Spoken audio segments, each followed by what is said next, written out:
Hello everyone, this is Professor Sexton with a short video on revising and editing. This video lecture also will go over course documents. So what you'll want to do is you'll want to access these two documents and course document tab in Blackboard. I am going to keep this one fairly brief. And so let me do, first of all, just share the revising document with you. Okay, here we go. And as you can see, the revising document is very short. I do want to make a distinction here between revising and editing. Revising is the process of improving the ideas, concepts, and organization of your paper. And you don't want to confuse revising with editing. Editing is when you go back and you look at sentence level issues such as grammar and spelling. And that's what the other document would do. In terms of revising, once you've written the draft of your paper, what you want to do is you want to go back over your paper and make sure that it addresses what the assignment requires of you. And so whatever topic that the assignment asks of you, make sure that your paper is doing that. If you're revising a paper after you've already received a graded one, you want to make sure that your revision addresses those comments that the professor has made about contents, ideas, or organization.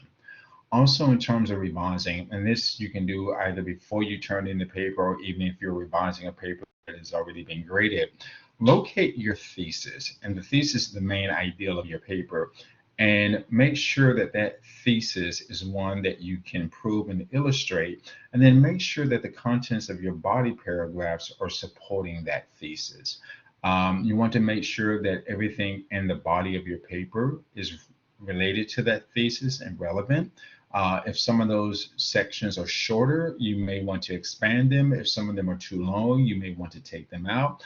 Or if you find that those sections are not relevant to your main point, you'll want to get rid of them altogether.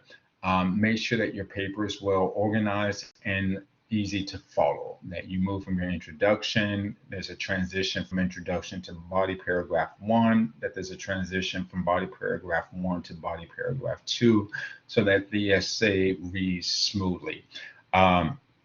Check your topic sentences.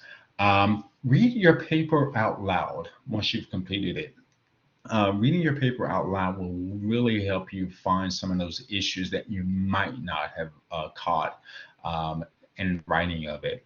And lastly, read your introduction and your conclusion together. So after you have the draft of the paper, read the introduction, skip the body, read the conclusion.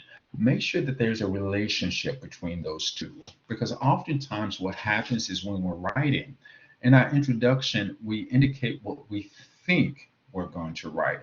But as the paper begins to take shape and we develop our ideas, maybe our body paragraphs go off of that introduction. And then when we come to the conclusion, it's a good conclusion to the paper that we've written, but the introduction hasn't done the exact same thing. So you want to make sure that these things are connected. So these are the things that you do once you're written a draft of the paper. With editing is when you're going back and you're looking over grammatical concerns and things of that. And or you can also call this proofreading. And so here you're looking at sentence level concerns like we talked about with those common sentence errors such as comma splices, fragments, run-on sentences. You're looking at grammar, punctuation, making sure that your sentences are clear. You're looking at spelling, you're looking at citation. Be familiar with the formatting that your professor requires in your course. If he or she wants you to follow an MLA format, APA, Chicago Manual Style, make sure that you're doing that. Know your professor's stylistics requirements. There are some professors who do not like you to use I, and if they do not, then do not use I. Take it out. Look at a grammar handbook or a grammar website to refresh your memories of some grammar rules that you may have forgotten. Check for spelling errors, typos, address any issues with grammar and punctuation. Make sure that all your sentences are clear. If your paper requires citations, quotations, make sure that those are accurate and well cited.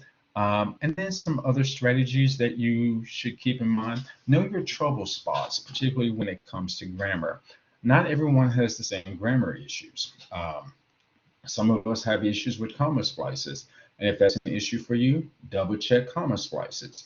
If that's not an issue for you, I mean, you can read over it, but don't spend too much time. And just like I said with the revising, read the paper out loud. That works really well. Uh, Print a copy of your paper if you can, and read a printed copy in addition to reading it online. Because sometimes with a printed copy, you can catch things that you would not have caught online. Look for verb problems, in terms of verb choices and things of that nature. And one other thing that I would like to advise you to do, give yourself enough time between the completion of the paper and for proofreading. I know that a number of us write our papers at the last minute. This is not a criticism, it's just a way of life. But if you could give yourself maybe a day between finishing the paper and proofreading. So let's say that you finish a paper is due on Saturday, try to finish that paper by Friday morning at best, or Thursday. Finish it on Thursday, put it aside, come back to it on Friday, read over it again where there's some distance between the finishing of the paper and the revising and editing, because then you're reading it with fresh eyes and you're not in that tense moment, and so you'll be able to catch a lot of those issues that you probably would not have caught if you're trying to do the revising or editing immediately after you've finished writing the paper. These are just some tips. There are a lot of different other ones that you can use, but I think these are some of the most important ones that you'll want to use as you're revising and editing your papers, not only for this class, but for all the classes that you're taking. Okay, hope you're well.